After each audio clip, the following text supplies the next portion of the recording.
तो प्रॉब्लम आएगा तो परेशान मत होइए, ये प्रॉब्लम आपका इम्यून सिस्टम बड़ा कर देती है।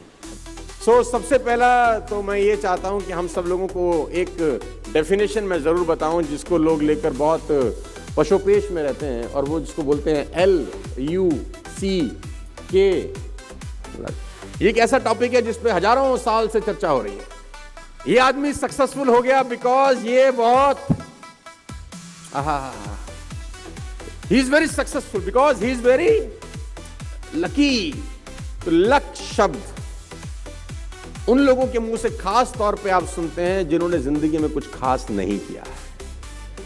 पीपल हैव बैड फिलॉसफीज, उनके पास कुछ पुरानी कहानियां हैं जिनको वो लेके आज भी चल रहे हैं। टाइम बदल गया है, खाली हाथ आए थे खाली हाथ जाएंगे, ये बात तो बिल्कुल ठीक है। दुनिया में कोई आदमी ना भरे हाथ आया है ना भरे हाथ गया, लेकिन सवाल खाली हाथ आने और खाली हाथ जाने के बीच का है कि आप ऐसा क्या करके जाएंगे कि आपको सिकंदर की तरह याद रखा जाए। जाएंगे तो सब यार, कोई आदमी कोई अश्वत्थामा नहीं है जो युगों युगों तक जिएगा, सबने जाना है। खाली हाथ ही आया था खाली हाथ ही जाएगा, लेकिन याद सिकंदर को ही क्यों रखा जाता है? क्योंकि उसने कुछ ऐसा किया था कि उसका नाम लिया जाए।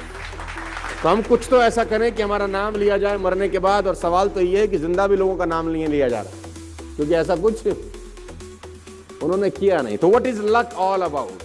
तो मैं लक की परिभाषा आपको देता हूं। आप बहुत लकी लोग हैं कि आप इस कैंपस में बैठे हैं, अच्छे लोगों के बीच में बैठे हैं, एक अच्छे माहौल के अंदर बैठे हैं। एक ऊंट और एक ऊंट का बच्चा चिड़ियाघर में, ऊंटनी का जो बच्चा वो अपनी मां ऊंटनी से एक सवाल पूछता है। उसने अपनी मां से पूछा कि माता, ये हमारे पीठ पे कुबड़ क्यों होता है? कुबड़ समझते हैं ना आप? ऊंट की पीठ पे रहता है वो। तो ऊंटनी का बच्चा ने पूछा कि मां, हमारी पीठ पे कुबड़ क्यों होता है? तो मां ने जवाब दिया, बेटा रेगिस्तान में कभी कभी पानी नहीं मिलता बहुत समय तक, तो पानी स्टोर करने के लिए नेचर ने हमको ये कुबड़ दिया है कि हम पानी बहुत सारा एक साथ ड्रिंक कर सकते हैं, इसको सेफ सिक्योर कर सकते हैं। अगर हमें बहुत दिन तक पानी ना मिले तो अंदर का वाटर से हम लोग अपनी लाइफ को मेंटेन कर सके। तो उस बेटे को बात समझ में आ गई, उसने कहा वेरी गुड। तो उसने बोला, माँ हमारे ये पैर इतने बड़े बड़े क्यों हैं, ये पंजे हमारे इतने बड़े बड़े क्यों होते हैं? तो उसकी माँ ने बोला, बेटा रेगिस्तान बहुत लंबा होता है तो दूर तक जाना होता है, तो दूर तक जाने के लिए ईश्वर ने हमको बड़ा पंजा दिया है, बड़े पैर दिए हैं। तो बेटे को बात समझ में आ गई। बेटे ने अब तीसरा सवाल पूछा कि हमारी आंखों के आगे इतने बड़े बड़े बाल क्यों हैं ये? तो उसकी ऊंटनी माँ ने कहा कि बेटा रेगिस्तान में आंधी बहुत चलती है, रेत उड़ती है, तो रेत हमारी आंखों में ना आ जाए इसलिए ईश्वर ने हमको आंखों के आगे हेयर्स दिए, बाल दिए। अब वो जो ऊंटनी का बेटा था उसने चौथा सवाल पूछा, और उस चौथे सवाल ने उसकी माँ को चारों खाने चित कर दिया। उसने कहा, अच्छा कुबड़ पानी सेव करने के लिए रखा है? माँ ने बोला हाँ। पैर इसलिए कि रेगिस्तान में दूर तक जा सके? माँ ने बोला हाँ।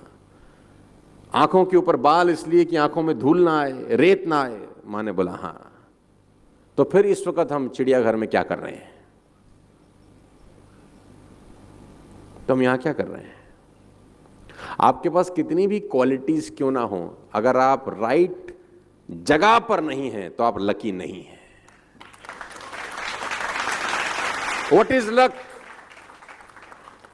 सही जगह पर सही समय पर सही लोगों के बीच में बैठना है लक।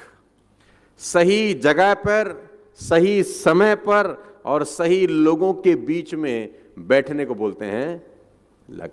तो आप बहुत लकी हैं कि आप सही जगह पर हैं, सही समय पर हैं और सही लोगों के बीच में हैं। मैं ये चाहता हूं कि आप एक बार अपने लिए जरूर ताली बजाएं, क्योंकि ये जो माहौल है ना, ये सारा का सारा खेल माहौल का है यार।